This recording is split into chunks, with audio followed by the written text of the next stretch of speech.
Hello friends, कैसे हैं आप सब। मैं आशा करता हूं कि आप लोग स्वस्थ और मस्त होंगे। आपकी पढ़ाई बहुत ही बेहतर से चल रही होगी। जैसा कि आप लोग देख रहे हैं कि हम लोग हड़प्पा सभ्यता के ऊपर बातें कर रहे हैं अभी। और पिछली क्लास में हमने देखा हड़प्पा सभ्यता का कालक्रम, हड़प्पा सभ्यता की खोज कैसे होती है, किन किन भूगोल ज्योग्राफर का या इतिहासकारों का योगदान इसमें होता है, पूरा पुरातत्वविदों का योगदान होता है इसके खोज में। और किस प्रकार एक नगरीय सभ्यता के बारे में जानकारी प्राप्त हुई और भारतीय अवगत भी हुए इससे।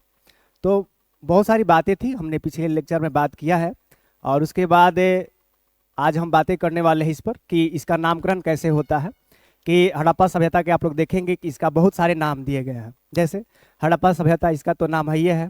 एक है सिंधु घाटी सभ्यता, एक है नगरीय सभ्यता या इसको बोलते हैं हम कांस्य युगीन सभ्यता। तो बहुत सारे नाम इसके दिए गए हैं।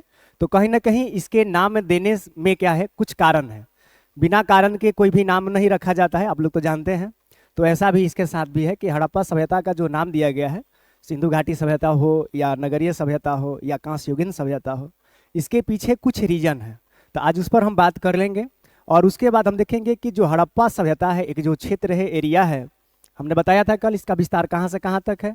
13 लाख वर्ग किलोमीटर स्क्वायर क्षेत्रों में फैला था, एक नगरीय सभ्यता था। तो उस क्षेत्र में कितने प्रमुख स्थल हैं जो आपके एग्जाम और भी उससे क्या है, इम्पोर्टेंट हो जाते हैं, आपको याद रखना चाहिए। हालांकि अभी तो वर्तमान में जितने हड़प्पा के साइट्स हैं यानी स्थल हैं वो 2000 के आसपास है, लगभग 2500 भी माना जा रहा है। अभी तो जारी है, इस पर रिसर्च चल रहा है।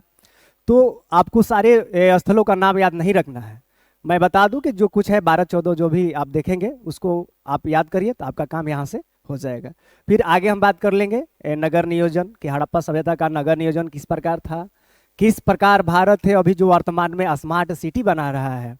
तो जो कंसेप्ट आया है कहीं ना कहीं हड़प्पा सभ्यता से माना जाता है कि वहाँ से ये टेक्निक ली गई है। ये सिस्टम जो हड़प्पा के उस समय नगरीय सभ्यता बनी थी, वहाँ के जिस प्रकार एक तरीके से वैज्ञानिक पद्धति की अवलोकन हम लोग करते हैं हड़प्पा से, तो वहाँ से स्मार्ट सिटी का जो एक तरीके से कंसेप्ट आया भारत में, तो कहीं ना कहीं वहाँ से माना जाता है। तो नगर नियोजन के बारे में देखेंगे कि किस प्रकार नगर नियोजन वहाँ पर किया गया था। फिर सामाजिक आर्थिक राजनीतिक क्या स्थितियाँ थी, कैसे एक विकराल एक बड़ी जो सभ्यता है नगरीय सभ्यता, उसका पतन कैसे हो जाता है। तो हम आगे करके क्रम से इस पर बातें करेंगे। लेकिन आज हम बातें करने वाले हैं कि इसका नामकरण क्यों, कैसे, जो भी है, और प्रमुख स्थल। तो दो टॉपिक पर आज हम बातें करेंगे। और फिर उसके बाद अगले लेक्चर में आप लोग देख सकते हैं। तो आप लोग जुड़े रहिए, और आप नए हैं तो हमारे चैनल को सब्सक्राइब भी करिए, क्योंकि हम एक सीरीज की तरह लेकर के आए हैं।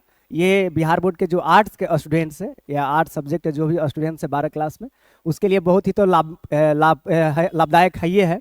लेकिन आप किसी भी कॉम्पिटिटिव एग्जाम की तैयारी कर रहे हैं, कोई भी हो, सिविल सर्विसेज, हम तो बार बार कहते हैं कि जो एनसीईआरटी होती है सिविल सर्विसेज एग्जामिनेशन की, क्या होती है, रीड माना जाता है, बैकबोन माना जाता है। कि आप अच्छे से कंसेप्ट में पढ़ेंगे तो आपका क्या होगा, एक समझ विकसित होगा। और समझ का ही महत्व होता है सिविल सर्विसेज एग्जाम में। रटना क्या है, रटना एक तरीके से क्या है, वो उसका कोई वैल्यू नहीं है, रटिएगा फिर भूलिएगा। लेकिन कंसेप्ट वे में पढ़िएगा तो आपके लंबे समय तक आपके मस्तिष्क में रहेगा, आप अच्छा अंक प्राप्त कर सकते हैं। तो चलिए हम बातें करेंगे। तो सबसे पहले हम देखेंगे कि किस पर हम बातें करने वाले हैं। तो जैसा कि आप लोग देख रहे हैं, यहाँ पर लिखा गया है हड़प्पा सभ्यता यानी सिंधु घाटी सभ्यता का नामकरण। यानी इसका जो नाम रखा गया है, क्यों रखा गया, कुछ तो रीजन होंगे। तो हम देख लेंगे सबसे पहले कि हड़प्पा सभ्यता को हम लोग किन किन नामों से जानते हैं। फिर उसके बाद डिस्कस करेंगे कि आखिर क्यों क्यों इसका नाम रखा जाता है। तो हड़प्पा सभ्यता के प्रमुख नाम है, जैसे सबसे पहला आप लोग तो जानते ही हैं कि इसका तो नाम सबसे पहला है, ये है, इसका नाम क्या है, हड़प्पा सभ्यता। तो बहुत बच्चे जानते होंगे कि इसका नाम है हड़प्पा सभ्यता है। तो हड़प्पा सभ्यता इसका नाम क्यों रखा गया, इस पर हम बातें करेंगे कि आखिर क्यों यही नाम रखा जाता है हड़प्पा सभ्यता। दूसरा इसका नाम दिया जाता है सिंधु घाटी, सिंधु घाटी सभ्यता।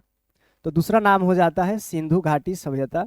तो सिंधु घाटी सभ्यता इसका नाम क्यों रखा जाता है, इस पर हम बातें करेंगे। यानी क्वेश्चन इसमें है। पढ़ने का देखिए, सोशल साइंस पढ़ने का तरीका यही है, आपके उसके कारण को रिसर्च करिए, खोजिए, एनसीईआरटी पढ़िए और उस पर क्वेश्चन मार्क लगाइए कि क्यों है भाई, आखिर क्यों इसका नाम सिंधु घाटी सभ्यता रखा गया होगा। तीसरा, इसको हम बोलते हैं कांस्य युगीन सभ्यता। कांसा एक धातु है, यानी यह धातु इस समय अधिक मिल रही है इस सभ्यता में। आज भी रिसर्च में मिला है कि कांसा का सबसे अधिक के अवशेष मिले हैं सिंधु घाटी सभ्यता से। तो कांस्य युगीन सभ्यता इसको कहा जाता है। तो क्यों कहा जाता है, इस पर भी क्यों। और अंतिम में नगरीय सभ्यता, यानी नगरीय सभ्यता क्यों कही जाती है, क्या कारण रहे होंगे, तो इसके नामकरण हो जाते हैं। तो ये जितने भी पॉइंट्स हैं आप देख रहे हैं, 4 नाम मुख्यतः बोला जाता है कि जो हड़प्पा सभ्यता है इसके क्या है, ये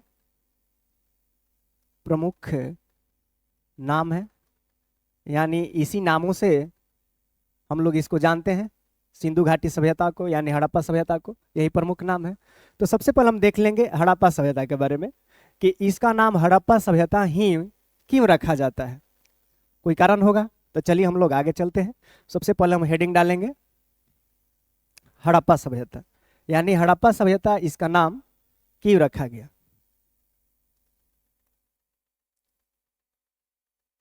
हड़प्पा सभ्यता, इसका नाम हड़प्पा सभ्यता ही क्यों रखा जाता है, इस पर हम बातें करेंगे थोड़ा सा। चलिए, आखिर हड़प्पा सभ्यता ही क्यों इसका नाम रखा जाता है। देखिए, अभी हमने बताया, पीछे क्लास में बताया है कि हड़प्पा सभ्यता की खोज कैसे हुई है कि नहीं।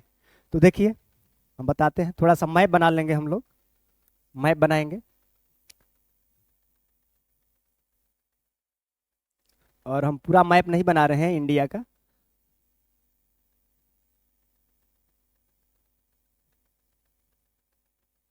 है ना, इतना ही काफी है। और इस साइड में देखिएगा एक देश पड़ता है, उसका नाम क्या है, पाकिस्तान है कि नहीं। और ये हमारा भारत हो जाता है, ये पाकिस्तान है। तो जो हड़प्पा स्थल था, हमने बताया है पूर्वी पश्चिमी विस्तार, आप लोग अच्छे से पढ़े हैं पिछली क्लास में। तो यहाँ पर क्या होगा, रिलेट हो जाएगा, कनेक्ट हो जाएगा। तो हमने बताया कि इसका विस्तार किधर था, हड़प्पा सभ्यता का विस्तार ऐसे था, यानी ये क्या हो गया, पूर्वी विस्तार। ये क्या है, हड़प्पा सभ्यता का दक्षिणी क्षेत्र हो गए, और ये हो गया हड़प्पा सभ्यता का पश्चिमी क्षेत्र, और ये हो जाता है हड़प्पा सभ्यता का उत्तरी। हम यहाँ पर बता नहीं रहे हैं कहाँ कहाँ तो था, लेकिन आपको याद होना चाहिए कि यही रीजन में हड़प्पा सभ्यता क्या है, विस्तार पाया जाता है। तो होता क्या है कि यहाँ पर आप लोग देखिएगा कि एक स्थल है, क्योंकि तो हड़प्पा सभ्यता में आएगा। तो यहाँ पर एक स्थल था, इसका नाम क्या है, इसका नाम है हड़प्पा। इसका नाम क्या है, हड़प्पा। और हड़प्पा पड़ता कहाँ है, ये पाकिस्तान का क्षेत्र है। कहाँ का क्षेत्र है, पाकिस्तान का, है कि नहीं। तो पाकिस्तान के क्षेत्र में है। तो हमने बताया है कि सबसे पहले जब इस सभ्यता के बारे में जानकारी मिली भारतीयों को, तो उनमें सबसे पहले नाम आता है, जिस व्यक्ति ने इसकी खोज की है उसका नाम है दयाराम साहनी। और दयाराम साहनी के द्वारा सन 1921 ईस्वी में जब हड़प्पा सभ्यता के लिए क्या किए, ये उत्खनन का कार्य किए। उत्खनन कार्य इनके नेतृत्व में किया जाता है, क्योंकि इससे पहले चार्ल्स मैसन ने बहुत सारी जानकारियां दी थी कि इस क्षेत्र में क्या है, हड़प्पा जैसी, हालांकि बाद में नाम आया है हड़प्पा। उन्होंने बताया था कि यहाँ पर कोई नगरीय सभ्यता पहले रह चुकी होगी। फिर उसके बाद मंटन बंधुओं ने 1953-56 के बीच में जब रेलवे लाइन का विकास हो रहा था, तो थोड़ा सा जानकारी वहाँ से मिला है। तो 1921 का जब समय आएगा, तो दयाराम साहनी के द्वारा, जो भारतीय माने जाते हैं, इन्होंने उत्खनन कार्य किया, इन क्षेत्रों में किया। तो सबसे पहली बार इनको एक स्थल मिलता है, ये पाकिस्तान का क्षेत्र है, उसका नाम क्या था, हड़प्पा था। हड़प्पा था। तो इस क्षेत्र में, यानी इस जो सभ्यता है, इस सभ्यता में सबसे पहला बार, यानी सबसे पहली बार खोजा गया जो स्थल है वो हड़प्पा था। यानी कौन था, खोजा गया स्थल कौन था? उसका नाम था हड़प्पा। यानी हड़प्पा की खोज सबसे पहले होती है, यानी जो स्थल है, जो साइट्स है, तो सबसे पहला साइट कौन खोजा गया? तो हड़प्पा खोजा गया। किनके द्वारा खोजा गया? तो उनका नाम है दयाराम साहनी के द्वारा। तो दयाराम साहनी ने सोचा कि हमने तो एक स्थल को खोज दिया जो कहाँ पड़ता है, पाकिस्तान के क्षेत्र में पड़ता है कि नहीं? पाकिस्तान के क्षेत्र में पड़ता है। तो उन्होंने पूरे जो रीजन थे, जो हड़प्पा सभ्यता का रीजन है, उसी का नाम क्या दे दिया? हड़प्पा सभ्यता। तो इस स्थल के खोजे जाने के बाद इस सभ्यता का नाम क्या रखा जाता है? हड़प्पा सभ्यता। क्योंकि सबसे पहला गया खोजा गया स्थल कौन था? हड़प्पा था। तो इस कारण से इसका नाम हड़प्पा सभ्यता दिया गया जाता है कि सबसे पहला बार खोजा गया स्थल कौन था? हड़प्पा था, इसीलिए इसका नाम हड़प्पा सभ्यता दिया गया। तो एक तो यहाँ से क्लियर हो गया कि हड़प्पा सभ्यता इसका नाम क्यों दिया जाता है, कि सबसे पहला बार दयाराम साहनी के द्वारा 1921 में हड़प्पा सभ्यता की, हड़प्पा जो स्थल उसकी खोज होती है। उस हड़प्पा स्थल की खोज के बाद दयाराम साहनी के द्वारा इसका नाम क्या दिया जाता है? हड़प्पा सभ्यता। वहां से फिर प्रचलित हो गया कि पूरा क्या है? एक हड़प्पा सभ्यता है। हालांकि एक स्थल था, लेकिन स्थल के चलते इसका पूरा नाम दिया जाता है हड़प्पा सभ्यता दिया जाता है। तो आप यहां से समझे होंगे। अब चलते हम लोग आगे, यानी नेक्स्ट चलेंगे। अब हम देख लेंगे कि इसका नाम सिंधु घाटी सभ्यता क्यों दिया जाता है। यानी इसका नाम सिंधु घाटी सभ्यता, क्योंकि इसका भी नाम है ये, इस नाम से भी तो बहुत लोग जानते हैं, इंडस वैली सिविलाइजेशन इसका नाम है। तो इसका नाम सिंधु घाटी सभ्यता क्यों दिया जाता है? चलिए इस पर भी हम बातें कर लेते हैं, क्यों दिया जाता है। तो हमने बार बार बताया है कि कोई भी सभ्यता के लिए क्या चाहिए? जनसंख्या चाहिए। जनसंख्या जहां निवास करेगी तभी तो सभ्यता का निर्माण होगा। तो मेन चीज क्या है? सभ्यता है, जनसंख्या है। यानी जनसंख्या जहां पर होती है सभ्यता वहां पर बनती है। तो किसी भी सभ्यता के लिए क्या चाहिए? सभ्यता के निर्माण हेतु सबसे पहला क्या चाहिए? निर्माण के लिए सबसे पहले क्या चाहिए? वहां पर प्रॉपर जनसंख्या होना जरूरी है, यानी पॉपुलेशन होना जरूरी है। तो जनसंख्या होना आवश्यक है। अच्छा, जनसंख्या कहाँ पर निवास करती है कि नहीं? ये कनेक्ट आप लोग करिएगा कि जनसंख्या सभी क्षेत्रों में निवास नहीं करती है। ये ज्योग्राफी का नियम है, थ्योरी है कि जनसंख्या के निवास के लिए कुछ पार्टिकुलर क्या होना चाहिए? पार्टिकुलर क्षेत्र होना चाहिए, जहाँ पर वो बहुत सारी कंडीशन बन जाते हैं जहाँ पर जनसंख्या निवास कर लेती है। तो जनसंख्या निवास होने के लिए क्या चाहिए? तो सबसे पहले क्या चाहिए? सबसे पहला चाहिए भोजन, क्योंकि अगर भोजन की व्यवस्था आसानी से हो जाती है तो पॉपुलेशन वहाँ पर निवास कर लेती है। लेकिन इसके साथ साथ क्या चाहिए? आय भी चाहिए, कि आय से अपनी जो जरूरत की वस्तुएं हैं, जैसे आवास हो गए, एक तरीके से हम बोल सकते हैं कि स्वास्थ्य हो गया, या जीवन स्तर को बेहतर बनाने के लिए, अच्छा बनाने के लिए उसको क्या चाहिए? आय चाहिए, है कि नहीं? तो आय भी जरूरी होता है, और भोजन तो मतलब जरूरी है, तभी तो यहाँ पर जनसंख्या निवास करेगी। क्योंकि अगर भोजन ही नहीं मिलेगा तो जीवन कैसे चलेगा? तो ये चाहिए, नहीं जनसंख्या वहां पर होगी जहां पर भोजन और आय होगा। और भोजन और आय कहां पर होगी? जहां पर क्या होगा? जहां पर होगा कृषि होगा। यानी जहां पर क्या होता है? जहां पर एग्रीकल्चर क्या होगा? अधिक होगा, तभी तो वहां पर भोजन और आय होंगे। अब यहां से कृषि से आय कैसे मतलब आ रहा है? तो अगर कृषि होगा तो अभी तो कुछ उत्पादन होगा, कुछ प्रोडक्शन होगा। तो प्रोडक्शन किसका होगा? अनाज का होगा, या किसी हो सकता है किसी अनाज के साथ साथ किसी वस्तु का भी हो जाए। तो उत्पादन होगा, तो किसी अनाज का उत्पादन हो रहा है, तो इसका अगर हम क्या करें? व्यापार कर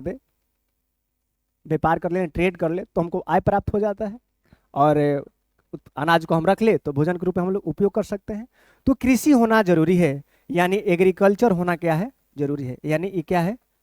मुख्य चीज है कि एग्रीकल्चर जहां पर होगी, यानी जहां पर होगी कृषि, वहां से भोजन और आय मिलता है।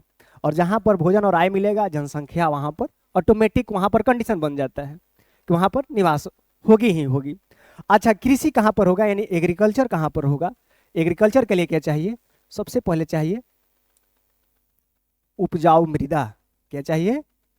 उपजाऊ मृदा चाहिए। मिट्टी तो चाहिए उपजाऊ, प्लस इसके साथ क्या चाहिए, जल चाहिए। अगर जल होगा तभी सिंचाई होगा, इरिगेशन होगा। अगर इरिगेशन नहीं है और फर्टाइल जो सॉइल है यानी लैंड है वो नहीं होगा तो कृषि कहाँ से होगा। तो कृषि के लिए क्या चाहिए, उपजाऊ मृदा चाहिए और जल चाहिए यानी वाटर चाहिए। अच्छा, ये दोनों चीज कहाँ से प्राप्त होगी, ये प्राप्त होती है यानी उपजाऊ मृदा और जल ये प्राप्त होगी नदियों से। कहाँ से प्राप्त होगी, नदियों से प्राप्त होगा। यानी नदियाँ जहाँ पर होगी वहाँ से फर्टाइल मृदा मिल जाएगी। ऐसा क्यों है, क्योंकि जहाँ पर नदियाँ होती है नदियों के द्वारा क्या क्या बनाया जाता है, दुआब क्षेत्र बनाया जाता है। दुआब रीजन, दुआब क्षेत्र।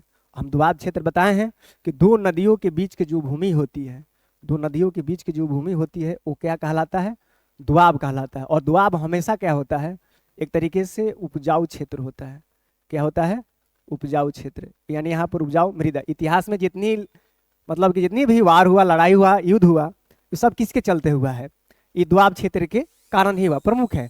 क्योंकि कोई भी अगर कोई भी वंश था, कोई भी राजा है, वो कहाँ कब्जा करना चाहता है, दुआब क्षेत्र में। क्योंकि वो जानता है कि दुआब क्षेत्र है तो उपजाऊ मृदा है, उपजाऊ मृदा है तो कृषि है, कृषि है तो आय है, और आय है तो हम सेना रखेंगे। अब सेना रखेंगे तो हमारी क्या होगी, शक्ति मजबूत होगी, बढ़ेगी। तो राजा इस चीज को जानता है कि हमको कब्जा कहाँ करना है, मरुस्थलीय क्षेत्र में नहीं, हमको कब्जा करना है दुआब क्षेत्र को कब्जा करना है, यानी दो नदियों के बीच के क्षेत्र को कब्जा करना है। तो अब सारी चीजों को समझ रहे हैं कि उपजाऊ मृदा और जल कहाँ मिलेगा, नदियों से मिलेगा। नदियों से दुआब क्षेत्र का निर्माण होता है, दुआब क्षेत्र होगा तो उपजाऊ मृदा मिल जाएगी और नदियों से जल भी प्राप्त हो जाएगा। तो हम यहाँ पर देख रहे हैं कि सिंधु घाटी जो सभ्यता है, इसका नाम सिंधु घाटी सभ्यता, यहाँ पर सिंधु नदी है, ये क्यों रखा गया। तो थोड़ा सा हम यहाँ पर मैप बनाएंगे तब आपको समझ में अच्छे से आएगा। ये आपको याद होना चाहिए कि नदियां क्या है, सब प्रमुख है। अगर नदी नहीं रहेगी तो उपजाऊ मृदा और जल नहीं होगा, जल और उपजाऊ मृदा नहीं होगा तो यहाँ पर एग्रीकल्चर नहीं होगा, एग्रीकल्चर नहीं होगा तो किसी चीज का उत्पादन नहीं हो सकता है, नहीं होगा तो भोजन और आय नहीं मिलेगा, भोजन और आय नहीं मिलेगा तो जनसंख्या निवास नहीं करेगी, और नहीं करेगी तो किसी भी सभ्यता का निर्माण नहीं हो सकता है। किसी भी सिविलाइजेशन के निर्माण में होने के लिए जनसंख्या चाहिए, और जनसंख्या वहीं पर जाती है जहां पर ये सारे कंडीशन होते हैं। तो मुख्य चीज क्या हो गई, नदी हो गई, रिवर हो गया। तो क्या हम देखेंगे कि जो सिंधु घाटी ये सभ्यता है किसी नदी के किनारे है, तो हाँ है, तभी तो इसका नाम सिंधु घाटी दिया गया, सिंधु नदी से आया है। तो चलिए थोड़ा सा देख लेते हैं, तो छोटा हम बनाएंगे यहाँ पर। चलिए ये मान लीजिए कि भारत है,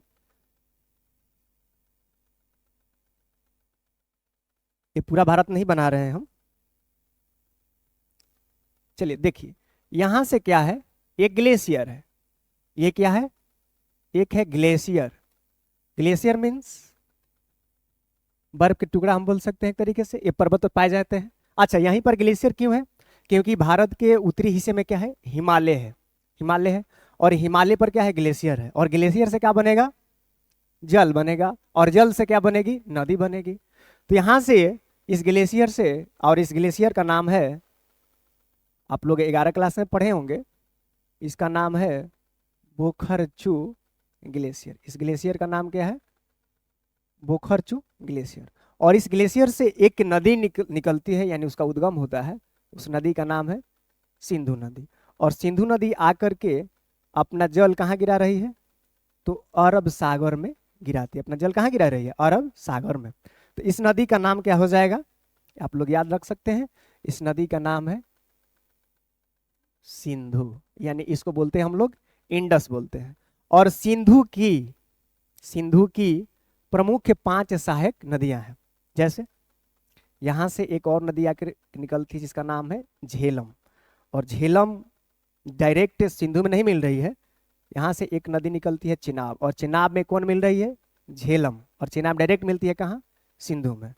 और ये हो गई चिनाब हो गई, इसको हम नाम लिख लेते हैं, इस यहाँ पर इसको बोलते हैं हम लोग झेलम, तो इसको हम जे से इंडिकेट करते हैं, और इसको हम सी से, यानी चिनाब, चिनाब। और चिनाब में नीचे से एक और रिवर मिलती है, इसका नाम है रावी, तो इसको हम आर से डिनोट करेंगे, आर से रावी।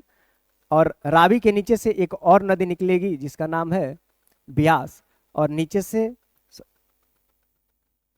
यहाँ से एक और नदी जिसको बोलते हैं हम लोग सतलज। तो सतलज में कौन नदी मिल रही है, ये मिल रही है ब्यास, है कि नहीं। ब्यास मिलती है सतलज में, और सतलज डायरेक्ट आके चेनाब में मिलती है, और चेनाब कहाँ मिल रही है, सिंधु में। तो आप लोग देख रहे हैं कि यहाँ पर प्रमुख नदियां हैं, बहुत सारी नदियां हैं। अब नदियां कौन कौन सी हैं, तो एक तो हो गई सिंधु पहली, दूसरी हो गई झेलम, तीसरी हो गई चिनाब, चिनाब या चेनाब इसका नाम है, चिनाब हो गई। उसके बाद हो गई रावी, रावी के बाद हो गई ब्यास, और ब्यास के बाद सतलज, सतलज, है कि नहीं। तो इतनी सारी नदियों के द्वारा क्या किया गया, यहाँ पर बहुत सारे द्वाब क्षेत्र बनाए गए। देखिए यहाँ पर द्वाब क्षेत्र बन रहे हैं कि नहीं बन रहे हैं, यानी सिंधु और झेलम के बीच में, झेलम और चेनाब के बीच में बहुत सारा द्वाब क्षेत्र, यहाँ पर भी द्वाब क्षेत्र, यहाँ पर भी द्वाब है, यहाँ पर भी द्वाब है। तो यहाँ से क्या बनता है, बृहद द्वाब क्षेत्र बन रहा है, बृहद द्वाब रीजन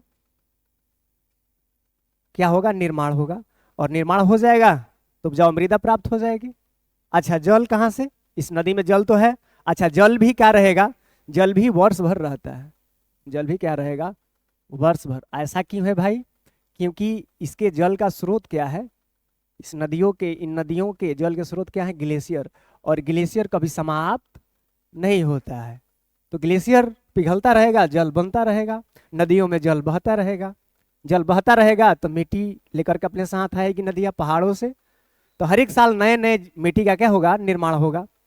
तो द्वाब क्षेत्र भी बनेगा और उपजाऊ मृदा भी होगी, और ये सारी कंडीशन होगा तो वहाँ पर एग्रीकल्चर होगा, एग्रीकल्चर होगा तो कुछ प्रोडक्शन होगा, तो वहाँ से भोजन और आय प्राप्त होगा, तो जनसंख्या निवास करेगी। तो इतनी सारी बातें हम क्यों बता रहे हैं, क्योंकि सिंधु घाटी सभ्यता इसका नाम इसलिए पड़ा, ये जो सभ्यता है इसका जो लोकेशन है, इसकी अवस्थिति है, ये सिंधु और उसकी सहायक नदियों के क्षेत्र में हुआ, यानी नदी घाटी में हुआ। नदी घाटी यानी नदी के बीच में नहीं, नदी के किनारे। ऐसा क्यों, क्योंकि नदी के किनारे क्या मिल गए, उपजाऊ मृदा और जल मिल गया, और वो कंडीशन बन गया कृषि के लिए। इसीलिए इस सभ्यता का नाम सिंधु घाटी सभ्यता दिया गया, क्योंकि इस सभ्यता का विकास सिंधु और उसकी सहायक नदियों के किनारे होता है। तो मैं आशा करता हूँ कि ये चीजें आपको समझ में आया होगा कि सिंधु घाटी सभ्यता ही क्यों नाम दिया जाता है। अगर सिंधु और ये सहायक नदी नहीं होती तो शायद ये सभ्यता का विकास नहीं होता। और बहुत सारे प्रमाण भी है कि वर्ल्ड की जितनी भी सभ्यताएं हैं, जितनी भी सिविलाइजेशन हुई, जैसे मिस्र की सभ्यता की हम बात कर ले, जो अफ्रीका महादेश में अवस्थित है, तो वो नील नदी के किनारे है। अगर शायद वहाँ पर नील नदी नहीं होती तो वहाँ पर मिस्र की सभ्यता नहीं होती। और प्रेजेंट टाइम में भी मिस्र जो वहाँ पर अवस्थित है, अगर मिस्र की अर्थव्यवस्था चल रही है, इकोनॉमी चल रही है, तो नील नदी के कारण ही। अगर नील नदी नहीं होती तो जो अफ्रीका का जो एक तरीके से हम बोले जो स्थलीय भाग है, मरुस्थलीय भाग माना जाता है, तो वहाँ पर एग्रीकल्चर की कोई भी कंडीशन नहीं है। तो अगर मिस्र में कृषि हो रही है तो कहीं ना कहीं नील नदी का योगदान है, क्योंकि वहाँ से बहुत सारे उपजाऊ मृदा का निर्माण किया जाता है नदियों के द्वारा।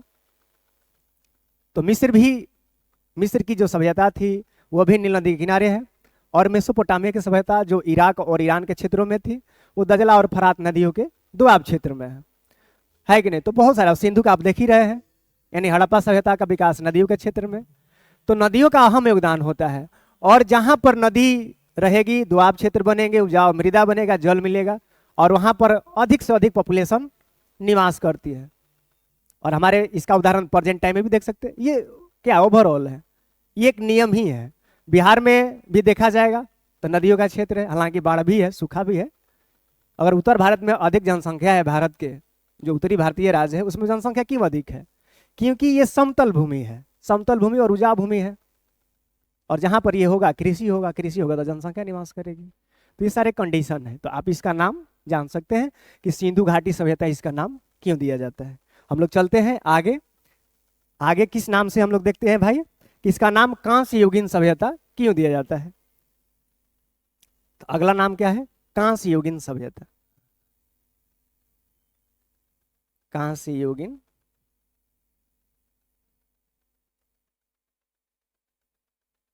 सभ्यता। रटना नहीं है, रटिएगा तो आप चीजों को नहीं ज्यादा दिन याद रख सकते हैं। समझिए कंसेप्ट है, हर एक चीज जुड़ा हुआ है एक दूसरे से। दुनिया में तो कुछ हुक्म नहीं करता है कि जो है उसका कारण नहीं है, हर एक चीज का कारण है। बस आपको खोजने आना चाहिए। चलिए, कांस्य युगीन सभ्यता, यानी इसको कांस्य युगीन सभ्यता ही क्यों कहा जाता है, इस पर हम बातें कर लेते हैं।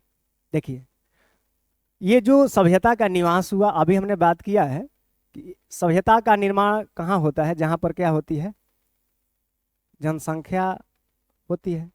अच्छा, जनसंख्या कहाँ पर होती है, जहाँ पर क्या होगा, कृषि होगा। तो कृषि प्रमुख चीज हो गया, यानी एग्रीकल्चर प्रमुख चीज हो गया यहाँ पर। अच्छा, कृषि कैसे होगा, कृषि करने के लिए क्या चाहिए, हल चाहिए। और हल में जो धातु लगता है जिससे हम लोग जुताई करते हैं, अरे कृषि कब होगा, जब हल होगा। हल होगा तो जुताई होगा। तो जुताई करने के लिए इसमें कोई धातु तो लगाना पड़ेगा ना। और धातु कैसा लगाना पड़ेगा, जो मजबूत हो। कैसा धातु, जो मजबूत हो, यानी मजबूत धातु हो, तभी हम उसका हल का निर्माण कर पाएंगे और जुताई कर पाएंगे। और जुताई जब होगा तो कृषि हो जाएगा, कृषि होगा तो आय और भोजन, तो जनसंख्या वहां पर निवास कर लेंगे, तो सभ्यता का निर्माण हो जाएगा। तो हल के साथ धातु होना क्या है, जरूरी है। और धातु कैसा होना जरूरी है, मजबूत। ऐसा नहीं कि हल बनाया और जुताई जब हम कर रहे हैं तो फोल्ड हो जाए, धातु फोल्ड हो जाएगा तो जुताई अच्छे से हो नहीं पाएगा, तो कृषि नहीं होगी। तो मजबूत धातु का होना क्या है, सबसे पहला क्या है, कंडीशन है कि मजबूत होना चाहिए। तो हम लोग देखते हैं कि जो हड़प्पा सभ्यता था, क्या यहाँ पर मजबूत धातु मौजूद थे, अवेलेबल थे। तो थोड़ा इस पर हम बातें कर लेते हैं। ये हड़प्पा जो सभ्यता है, मान लिया जाए कि हड़प्पा सभ्यता हो गया। हड़प्पा सभ्यता में अभी तक रिसर्च के बाद मालूम चला है कि यहाँ पर कुछ प्रमुख धातु मिले हैं, जिनमें है सोना, चांदी, टीन, कॉपर यानी तांबा। यही सारे धातु प्रमुख धातु थे। हड़प्पा सभ्यता के प्रमुख धातु मिले हैं अभी प्रेजेंट टाइम में। तो यहाँ पर देख रहे होंगे कि यहाँ पर लोहा क्या है, मौजूद नहीं है, अब्सेंट है। यानी इस काल में हड़प्पा सभ्यता में लोहा का कोई अस्तित्व नहीं है। इसलिए नहीं है कि लोहा की उस समय खोज नहीं हुई थी, खोज अभी नहीं हुई है, तो लोहा यहाँ पर प्रेजेंट नहीं है। यहाँ पर है सोना, चांदी, टीन और तांबा। तो ये जो धातु है ये मजबूत धातु नहीं है। क्या सोना का हल हम लोग बना सकते हैं, नहीं बना सकते हैं। आप लोग केमिस्ट्री या फिजिक्स में पढ़े होंगे, ये एक तरीके से कोमल धातु में आता है। लेकिन इसमें क्या है, टीना भी क्या है, कमजोर है, इससे भी धातु नहीं, मतलब कि मजबूत धातु नहीं बनेगा, यानी हल नहीं बन सकता है। तो ये सारे जो है ये क्या है, एक तरीके से कमजोर धातु है, यानी इनसे मजबूत हल नहीं बन सकता है। तो हड़प्पा वासियों के लिए क्या चाहिए, कृषि होना जरूरी है, तभी तो वहां से आय और भोजन आएगा।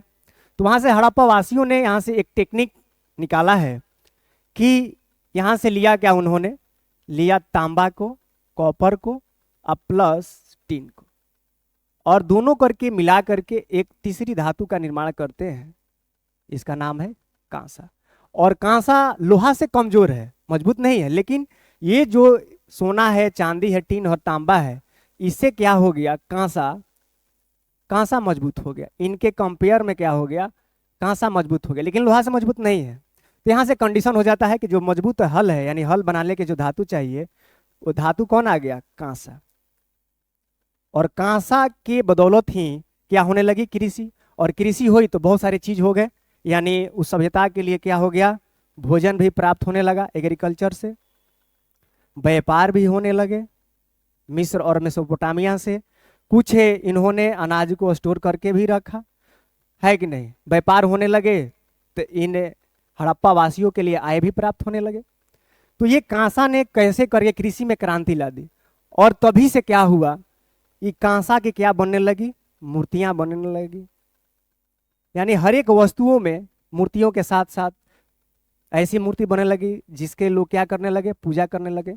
यानी इसको देवता की भांति दर्जा दिया गया। देवता का मतलब क्या होता है, देवता का अर्थ ही होता है देने वाला। देवता का मतलब क्या होता है, देने वाला। तो अगर कांसा नहीं होता तो कृषि कहाँ से होता। तो देवता का यहाँ से अस्तित्व इसका आया है, कांसा का। और सारी क्षेत्रों में हर एक वस्तु में कांसा का प्रयोग होने लगा। जैसे वर्तमान में लोहा का प्रयोग चारों तरफ होता है, तो ये क्या है, कल युग है। कल युग, कल मीन्स क्या होता है, लोहा होता है, यानी कल मीन्स क्या होता है, कल का अर्थ होता है लोहा। तो वर्तमान में क्या है, कलयुग है। और ये किस टाइम की बातें हो रही है, कांस्य युग की, यानी कांस्य युगीन सभ्यता इसको क्यों कहा गया, क्योंकि इसमें कांसा का है प्रमुख धातु हो गया, और इसी से सारी चीजें संपन्न होने लगी। तो पूजा में भी इसका प्रयोग हो रहा है, यानी मूर्ति भी बन रही है तो कांसा का ही बन रहा था, हल भी बन रहा है तो कांसा का ही। तो कांसा अधिक मात्रा में अभी मिले हैं, कांसा के प्रमाण इस सभ्यता में मिला, अधिक मात्रा मिला, इसी कारण से इस सभ्यता का नाम क्या रखा गया, कांस्य युगीन सभ्यता। तो मैं आशा करता हूं कि ये सारी चीजें आपको समझ में आया होगा। अब देखते हैं नगरीय सभ्यता। चलिए आगे चलते हैं, अगला नाम क्यों दिया जाता है नगरीय सभ्यता। चलिए नगरीय सभ्यता क्यों इसका नाम रखा जाता है।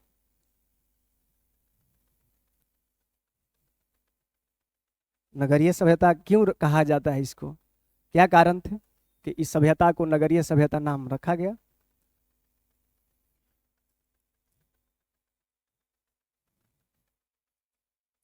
अभी हमने बताया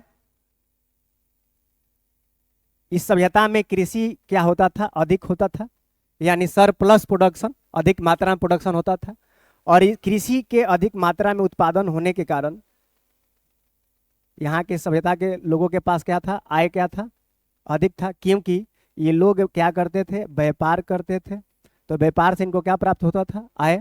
तो हम बोल सकते हैं कि जो हड़प्पा वासी हैं, यानी हड़प्पा वासी यानी जो हड़प्पा सभ्यता के निवासी हैं, उन लोगों की, हड़प्पा वासी की, वासियों की, यहाँ पर अच्छे से लिखेंगे हम लोग, हड़प्पा वासियों की जो प्रति व्यक्ति आय है, प्रति व्यक्ति आय यानी पर कैपिटा इनकम, ये क्या होगा, अधिक होगा। क्योंकि क्या है, आय अधिक आ रहा है तो प्रति व्यक्ति आय क्या होगा, अधिक होगा। तो हम बोल सकते हैं कि प्रति व्यक्ति आय अधिक होगा तो प्रत्येक व्यक्ति का क्या होगा, यहाँ पर जीवन स्तर क्या होगा, बेहतर होगा। जीवन स्तर क्या होगा, बेहतर होगा। अच्छा, जीवन स्तर बेहतर होने का तात्पर्य क्या है यहाँ पर, कि यहाँ के लोग जो होंगे उनके लिए भोजन की पर्याप्त सुविधा होगी, आसानी से भोजन प्राप्त कर लेते होंगे, पोषण युक्त। और क्या प्राप्त होता होगा, स्वास्थ्य के लिए भी, हालांकि टेक्नोलॉजी लेवल पर नहीं है, हालांकि टेक्नोलॉजी के प्रमाण मिलता है यहाँ पर। अगर कांसा बन रहा है तो यहाँ से किस अनुपात में मिलाया होगा तांबा और टीन का, कि यहाँ से तीसरा मजबूत धातु बना होगा। तो स्वास्थ्य यहाँ पर ठीक ठाक यहाँ पर होगा।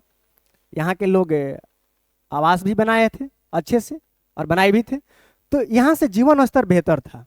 क्यों था, क्योंकि आय क्या था, अधिक था। आय क्यों अधिक था, क्योंकि यहाँ पर क्या था, कृषि अधिक मात्रा में होती थी। कृषि क्यों होती थी, तो हमने पीछे बताया है क्यों होती थी, दोआब क्षेत्र है, नदी का क्षेत्र है। तो बताइए, जब जीवन स्तर बेहतर है, प्रति व्यक्ति आय है, तो लोग आवास बनाएंगे, घर बनाएंगे, तो कैसे बनाएंगे, क्या कच्ची ईंटों का बनाएंगे, पक्की ईंटों का बनाएंगे, या कच्चा मकान बनेगा या पक्की मकान बनेगा। तो देखते हैं हम लोग, जो हड़प्पा सभ्यता का नगर था एक तरीके से हम लोग बोलते हैं कि पक्की ईंटों का बना था। हालांकि कुछ कुछ स्थानों से कच्ची ईंटों का प्रमाण मिला है, तो हम देख लेते हैं कि सभ्यता के लोगों के पास आय अधिक होने के परिणाम स्वरूप क्या होता है। आय अधिक थी, आय अधिक थी तो क्या हुआ, यहाँ के लोग शहरों का निर्माण करते हैं। किसका निर्माण करेंगे, शहरों का।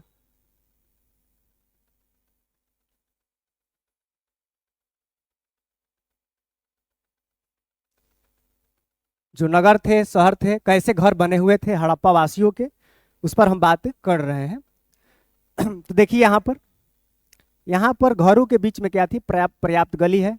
ये क्या है, ये सड़क है जो एक दूसरे को समकोण पर काटती थी, और इसके बीच में चारों तरफ क्या थी, गली थी। ये गली है,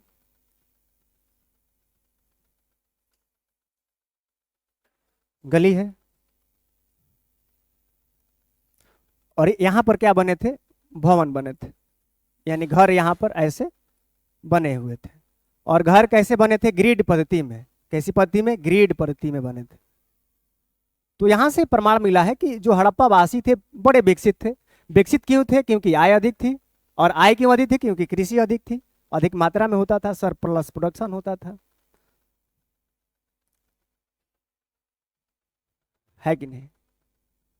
तो ऐसे घर बने हुए थे हड़प्पा वासियों के, है कि नहीं? तो जिसमें क्या था, ऐसे घर बने हुए थे हड़प्पा वासियों के जिसमें प्रॉपर सड़क की व्यवस्था, प्रॉपर गली की व्यवस्था, प्रॉपर नली की व्यवस्था, जो एक के शहर के लिए चाहिए, एक सुनियोजित शहर हम बोल सकते हैं कि जो हड़प्पा सभ्यता था ये कैसा था, सुनियोजित शहर था। कैसा शहर? सुनियोजित शहर था। सुनियोजित शहर कहने का मतलब क्या है, यहां पर हम क्यों बोल रहे हैं सुनियोजित शहर? क्योंकि यहां पर क्या था, सड़क की व्यवस्था थी, सड़क की व्यवस्था थी इस सभ्यता में। और कैसी सड़क थी? पक्की सड़क, कच्ची सड़क नहीं थी, पक्की सड़क। और ये सड़क कैसी थी? चौड़ी। चौड़ी और पक्की सड़क की क्या थी? व्यवस्था है। यहां पर क्या है, नगर से जल निकासी की व्यवस्था है, जल निकासी की व्यवस्था। यानी हम बोल सकते हैं कि नलियों का निर्माण अच्छे से किया गया होगा, और नलियों का निर्माण हुआ भी था। और नली का निर्माण कैसे हुआ है? तो पक्की ईंटों से हुआ है, कच्ची ईंट नहीं, पक्की ईंट से। और जो भवन बने थे कैसे बने थे?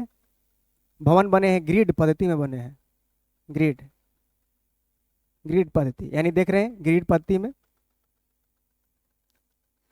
भवन निर्माण आज भी देखे जाते हैं भारत में। भारत में जो भवन बन रहे हैं कहाँ से? जो नगर नियोजन होता है, अर्बन प्लानिंग होता है, तो हड़प्पा से सब आया है कंसेप्ट। ये ज्योग्राफी में पढ़ते हैं हम लोग और बता रहे हैं आपको इतिहास में। तो ग्रिड पद्धति में भवन का निर्माण हुआ था। यानी जो भवन बन रहे हैं किस टेक्निक में बन रहे हैं? तो ग्रिड पद्धति में। और ग्रिड पद्धति में गली की प्रॉपर व्यवस्था, घरों में खिड़कियों की व्यवस्था। क्योंकि ये जो क्लाइमेट था हड़प्पा सभ्यताओं का, जो एरिया है, जलवायु है, वो गर्म भी थी ठंडी भी थी। तो जो गर्म प्रदेश में थे वहां पर प्रॉपर खिड़की की व्यवस्था की गई थी, जिससे क्या हो, हवा आ जा सके, जिसे तरीके से जलवायु के लिए क्या हो, आदमी जो है, मनुष्य है, वो सुटेबल हो, है कि नहीं, हानिकारक ना हो। तो सारी व्यवस्था की गई है, चौड़ी सड़क है, गली है, नली की व्यवस्था की गई है। और जो घर थे, घरों में स्नान घर, घरों में रसोई घर जिसको हम किचन बोलते हैं, आज भी देखने को मिल रहा है। ये सब की क्या थी? प्रॉपर व्यवस्था थी। इसी कारण से हम बोलते हैं कि ये जो सभ्यता है नगरीय सभ्यता थी। क्योंकि आज भी खुदाई हो रहा है तो यहाँ से क्या मिल रहे हैं? ईंट मिल रही है, जो क्या है? पक्की ईंट थी। ये सारे प्रमाण मिल रहे हैं अभी भी एक तरीके अवशेष के रूप में। इसी कारण से, और ये क्या सब कैसे संभव हो पाया? ये ऐसे संभव पाया कि क्योंकि यहाँ पर कृषि होने के बाद प्रति व्यक्ति आय क्या था? अधिक था। यानी पर कैपिटा इनकम क्या था? अधिक था। अगर आय अधिक होगा तो लोग तो घर बनाएंगे नगर की भांति। तो एक विकसित नगरीय सभ्यता इसको बोला जाता है। तो मैं आशा करता हूँ कि आप सारी चीज़ों को समझे होंगे। तो इनाम क्यों दिए जाते हैं? सिंधु घाटी सभ्यता, हड़प्पा सभ्यता, नगरीय सभ्यता, कांस्ययुगीन सभ्यता, इसके पीछे क्या है कारण थे? तो हमने देखा एक एक करके सारी चीज़ों को देखा, एक तरीके से कंसेप्ट वे में देखा तरीके से। अब देखते हैं हम लोग, इसके आगे हम बात कर लेते हैं प्रमुख स्थल कौन कौन थे। यानी हड़प्पा सभ्यता में कौन कौन स्थल देखने को मिलते हैं। क्योंकि हड़प्पा सभ्यता का विस्तार भी कितना क्षेत्रफल में था? 13 लाख। तो कौन कौन देखने को मिलते हैं? तो चलिए हम देखते हैं।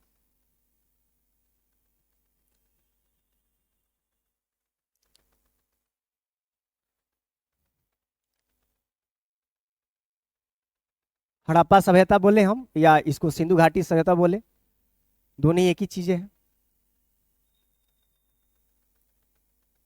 प्रमुख स्थल यानी हड़प्पा सभ्यता में कौन कौन प्रमुख स्थल है, अब आपको याद रखना चाहिए। हालांकि अभी तो हमने बताया है कि ये 2000 से अधिक भी हो गए हैं, 2500 के आसपास इसकी संख्या बताई जा रही है। लेकिन आपको सबको याद तो रखना पॉसिबल है नहीं, और जरूरत भी नहीं है। हम लोग प्रमुख प्रमुख देखेंगे कौन कौन है। तो चलिए हम देखते हैं।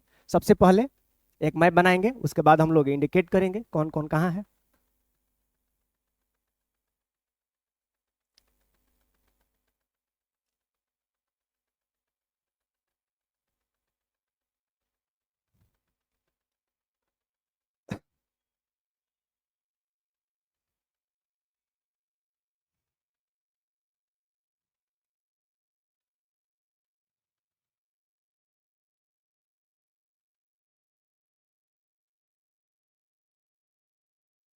चलिए देखते हैं।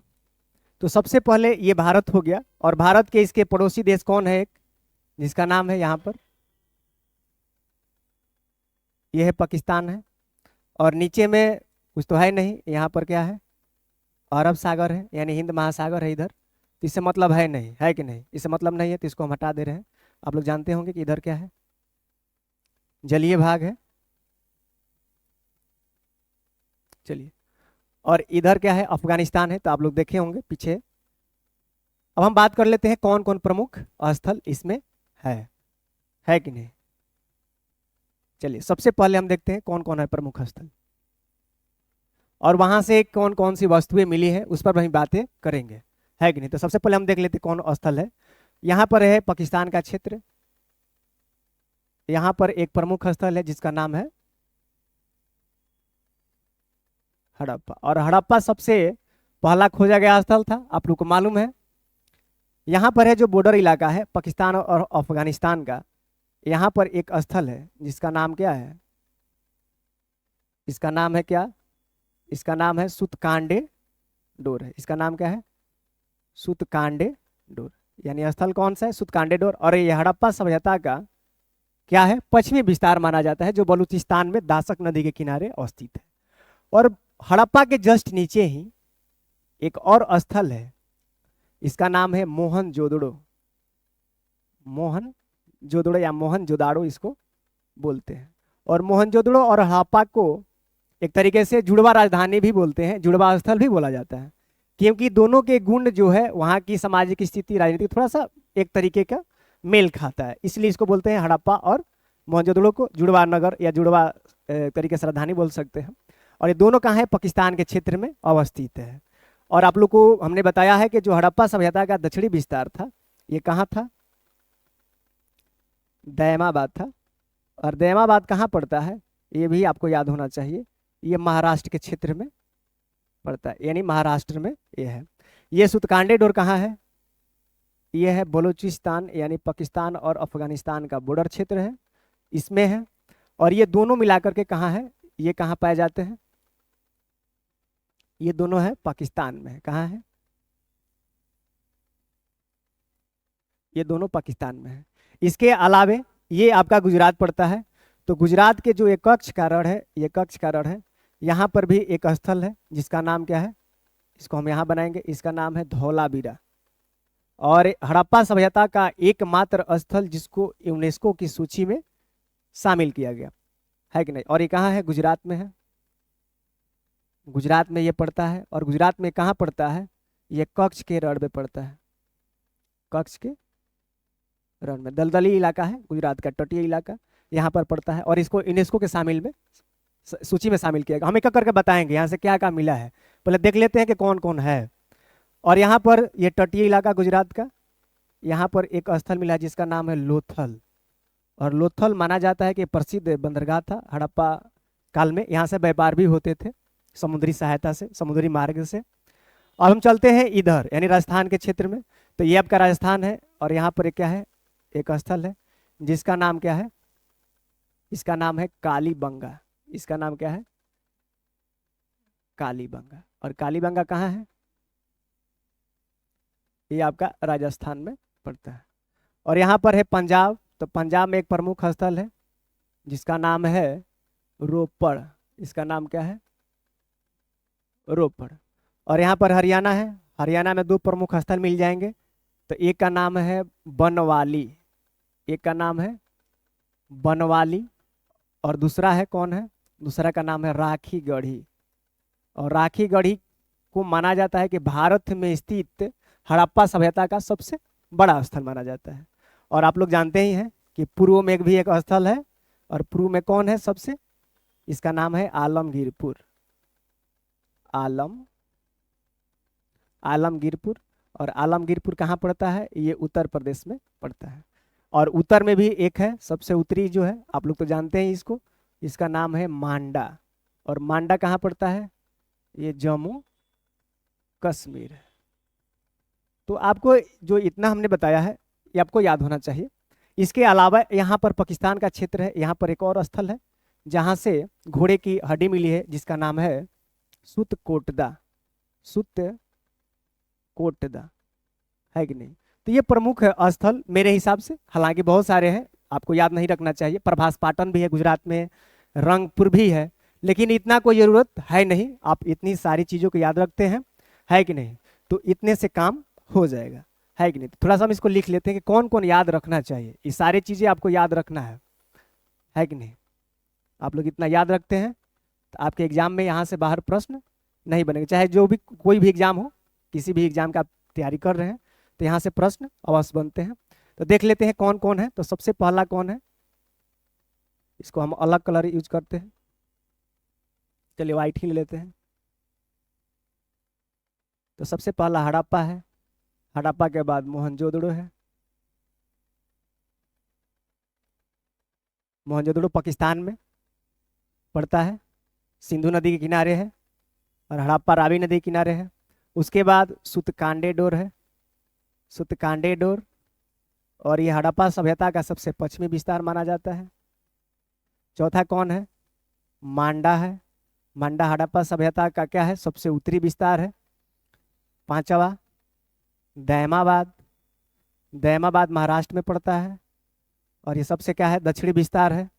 छवा सुतकोटदा, सुतकोटदा से क्या मिला है, घोड़े की हड्डी मिली है।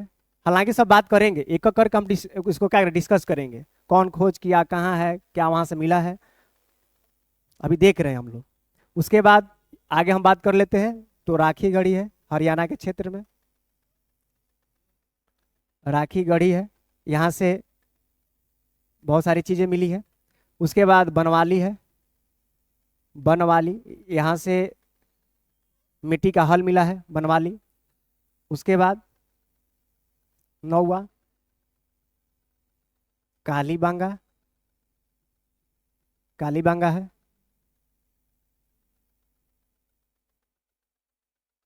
कालीबांगा पड़ता है आपका राजस्थान में, यहाँ से काली चूड़ियाँ मिली है। उसके बाद रोपड़ है, रोपड़ पड़ता है पंजाब में। 11 रोपड़ के बाद कौन छूट रहा है, और आलमगीरपुर है। तो आलमगीरपुर कहाँ है,